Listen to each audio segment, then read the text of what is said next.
Welcome to 5 Points of Articulation. Today, instead of reviewing an action figure, I want to talk about some toy news. Specifically, I want to weigh in on another action figure controversy. Before we dig in, I'm Jason, and if you enjoy my content, please like, share, subscribe, and do all the YouTube rigmarole. Spider-Man fans were recently treated to promotional pictures of a new retro card Sandman figure, and the response has been mixed. I can't speak for everybody, but I have a feeling that the emotional roller coaster that I went on was probably similar to how a lot of other people felt. The first picture that I saw was the figure in its retro card packaging. My first impression was, oh, they reissued Sandman. Awesome. Then I looked down below the waist and realized, hey, they fixed those awful ball-jointed hips. Then I looked up again and thought to myself, wait a minute, this seems different. My next thought was, is this real or is it possibly a custom? After all, it wouldn't be that hard to put a Norman Osborn head on a Hydro Man body and maybe just give it a repaint and call it a day. But then I saw the other promotional pictures and realized, oh wow, this is legit. And then I started to pick it apart. I thought that the extra head with a hole in it that kind of sort of looked maybe like it was trying to be the T-1000 looked kind of weird. And I thought that the colors seemed kind of washed out and muted. And then it happened.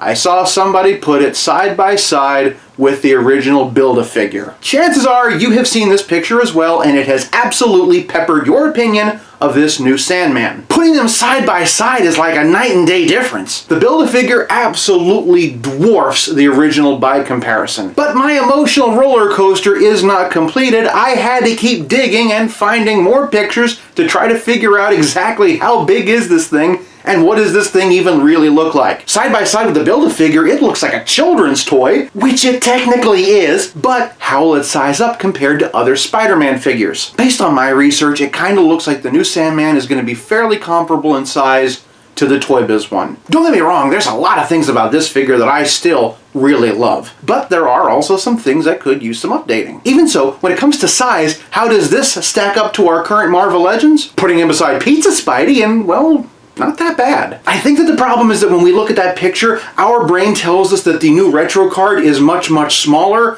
when in reality, it's that the Build-A-Figure is much, much bigger. And considering the aftermarket prices for both the Build-A-Figure and Raft version of Sandman, at $22, this is plenty big enough. Could they have made some minor tweaks that would have helped it pop just a little bit better?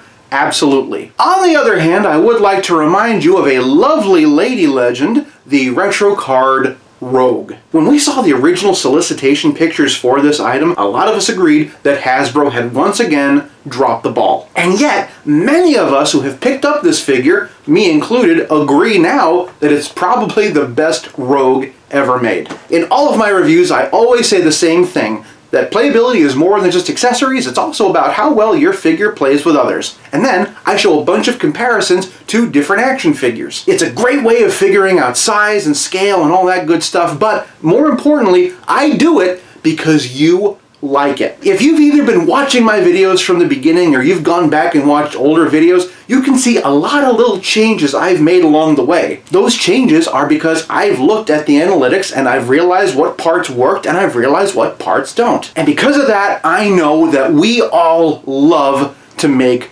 comparisons. The problem is that when we get too caught up in comparisons, we can sometimes end up disappointing ourselves. The chances are very good that this new Sandman will be just fine. Maybe even better than fine. We'll only know once we get it in our grubby little hands instead of comparing it to what other people have. I hope you've enjoyed this little rant about the new Hasbro retro carded Sandman figure. Sound off in the comments and let me know if you pre-ordered it and what you think about this whole thing. Thank you so much for watching. I'll be back again real soon, but until then, play nice and have fun.